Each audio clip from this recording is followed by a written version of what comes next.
All right, let's take you through now exactly how to choose the right band to do the exercises. Now, what you're gonna quickly learn though is one of the cool things about working with resistance bands is it's an accommodating resistance or a variable resistance. What I mean by that is very simple. The band is gonna start at about 5 pounds, but as you stretch it out, it's gonna get stronger and the resistance is gonna increase, which means that now instead of 5 pounds, I'm having to generate about 10 pounds because I have a stretch on the band.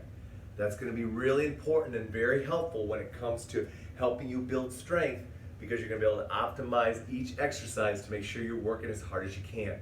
So variable resistance is really important to understand when it comes to band resistance, and it's also important in regards to understanding a dumbbell, a free weight is a constant resistance, which means it's very difficult to modify it on the go and modify it based on the exercise.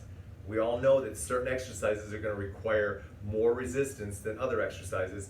A band allows you to go ahead and modify primarily with the same tool, not having to switch out. So variable resistance, understand that. Now let's talk about 2 keys to making sure you have the right resistance for the right exercise. So first of all, when I go ahead and I start the movement, let's go ahead and let's just say I'm going to do a chest press movement. First of all, I have to make sure that I have tension on the system throughout the full range of motion. In this case, I do. If I step back here, right now, I don't have any tension on the system. So when I go to push, yeah, it's really easy to start, but I don't get any resistance until I get here. Now I'm just going ahead and finishing up the movement at the very end. You want to have a band that you can go ahead and get into position exercise and there's already resistance on it. So that when you go to push, you get resistance all the way through the range of motion. That's critical. Second thing, with that, you want to make sure that you're not overstretching the band. So if I step way out here, all right, well, I've already stretched the band out at almost 1 yard, and now I push it out another yard, well, I'm starting to really overstretch the band.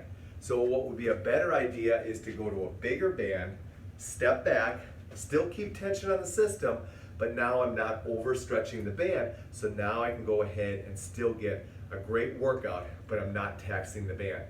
That's a very important key. So yes, I want tension on the system, but no, I don't want the band being overstretched to accommodate the resistance that you're looking for.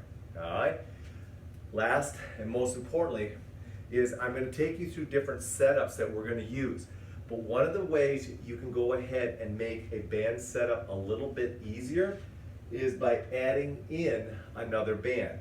And I thought this was a good place to go ahead and bring this in. So what I did here is I looped my orange band through my red band. Just looped it through. And what I want to show you here is this. The band system is now longer.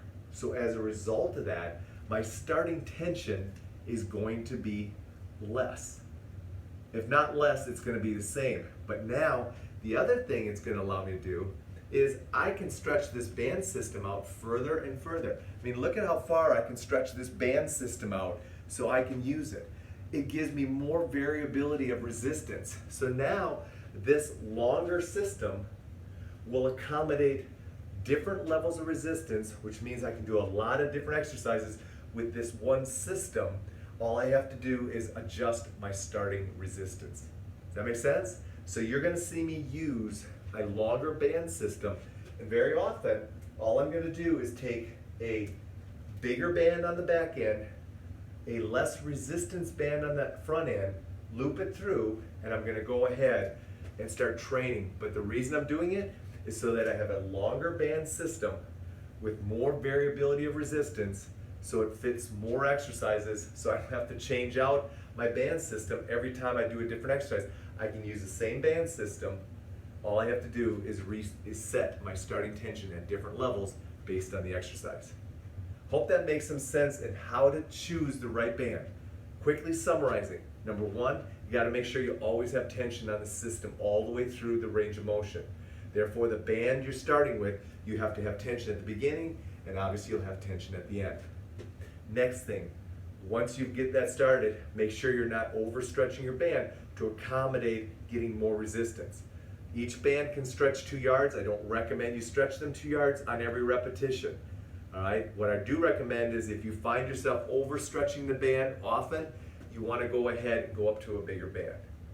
Third and finally, if you find that one band hooked up or one band training, especially with attached training, is too challenging and you can't go through a full range of motion because you can't get a tension at the beginning of the range, add another band into it, all right, and step on out, and now you'll go ahead and have an easier starting resistance, but more importantly, you'll have a greater variability of resistance to work with during your exercise.